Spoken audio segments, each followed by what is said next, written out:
Good morning viewers. Today we will learn how to give examples. आज हम सीखेंगे हम examples कैसे दें। साधारण तौर पर हमारे पास फॉर एग्जांपल ये कॉमन एक्सप्रेशन है, लेकिन आज हम सीखेंगे हम किस तरह से अलग अलग तरीके से एग्जांपल्स दे सकते हैं। Let's start. For example the red fort is made of sandstone.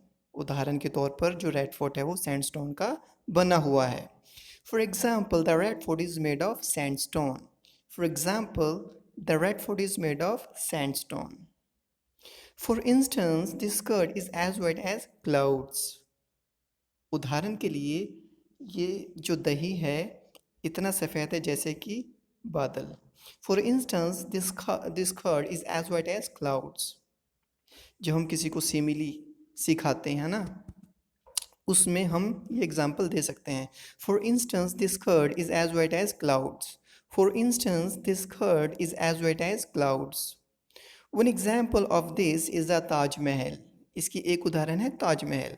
One example of this is the Taj Mahal. One example of this is the Taj Mahal. To give you an idea, let me draw your attention towards the pyramids of Egypt. चलो तुम्हें ये विचार देने के लिए मैं तुम्हारा जो ध्यान है इजिप्ट के पिरामिड्स की तरफ आकर्षित करता हूँ। यानी कि जैसे किसी को कोई एग्जाम्पल दे रहा है पिरामिड्स, यानी कि पिरामिड्स ऑफ इजिप्ट की एग्जाम्पल के ज़रिए कि उसके थ्रू वो समझाने की कोशिश कर रहा है, तो वो क्या कह सकता है? To give you an idea let me draw your attention towards the pyramids of Egypt. To give you an idea, let me draw your attention towards the pyramids of Egypt. Look at the case of Aman, who turned his weakness into strength. अब अमन को ही देख लो, है ना, जिसने अपनी कमज़ोरी को अपनी स्ट्रेंथ में बदल दिया। Look at the case of Aman who turn his weakness into strength. यानी कि जब हम किसी की एग्जांपल दें, किसी अच्छे व्यक्ति को, उसने कुछ अच्छा काम किया हो, है ना। So look at the case of Aman who turn his weakness into strength. Look at the case of Aman who turn his weakness into strength. Take for example the model of Bhilwara. अब उदाहरण के तौर पर भीलवाड़ा का मॉडल ही ले लो। जैसे कोविड में भीलवाड़ा ने बहुत अच्छी तरह से इसको कंटेन किया, यानी कि इसको बहुत अच्छे तरीके से रोका। तो सारे इसका मॉडल फॉलो करना चाहते हैं, तो हम क्या कह सकते हैं? Take for example the model of Bhilwara. Take for example the model of Bhilwara. Let's say Sohan walks 5 kilometres from his house. जैसे कोई रीजनिंग की क्लास ले रहा है या कोई मैथ्स की क्लास ले रहा है, ठीक है ना, इस तरह से एग्जाम्पल्स देने के लिए। और दूसरे कॉन्टेक्स्ट में भी हम एग्जाम्पल्स दे सकते हैं। Let's say Sohan walks 5 kilometres from his house. Let's say Sohan walks 5 kilometres from his house. Idiom: to bury the hatchet. It means to forget past quarrels and be friends again. यानी कि पुराने झगड़ों को भुला देना और फिर से नए दोस्त बन जाना।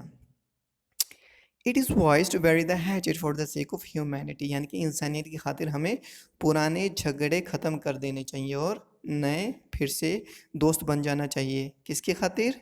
इंसानियत की खातिर। To bury the hatchet. It is wise to bury the hatchet for the sake of humanity. It is wise to bury the hatchet for the sake of humanity. Some useful sentences. He doesn't watch TV alone, let alone movies. यानी कि ये expression हम कब देते हैं कि कोई व्यक्ति कोई काम बिल्कुल ही नहीं करता, ठीक है ना, उससे बड़ा वाला काम, उसकी तो बात ही क्या है। For example, he doesn't watch TV let alone movies. भाई वो तो टीवी ही नहीं देखता, मूवीज़ की बात तो छोड़ो, ठीक है ना। ये एक्सप्रेशन देने के लिए he doesn't watch TV let alone movies. He doesn't watch TV let alone movies. Some people don't even read a newspaper let alone books. कुछ लोग तो अखबार ही नहीं पढ़ते, है ना। किताबों की बात तो छोड़ो, वो तो बहुत दूर की बात है। Okay? Some people don't even read a newspaper let alone books. Some people don't even read a newspaper let alone books. And another example is that he doesn't touch books let alone studies. वो तो किताबों को ही नहीं हाथ लगाता, पढ़ाई की तो बात दूर की है। Okay. This can be used by teachers and parents. I see no point going there. वहाँ जाने का कोई मतलब नहीं है। I see no point going there. I see no point going there. There is no point in arguing about it now.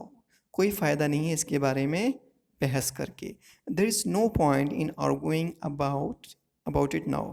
There is no point in arguing about it now. This knife has a sharp point, यानी कि इसकी धार तेज़ है, इस चाकू की धार तेज़ है। This knife has a sharp point. This knife has a sharp point. This knife has a sharp point. Thank you so much. Have a nice time.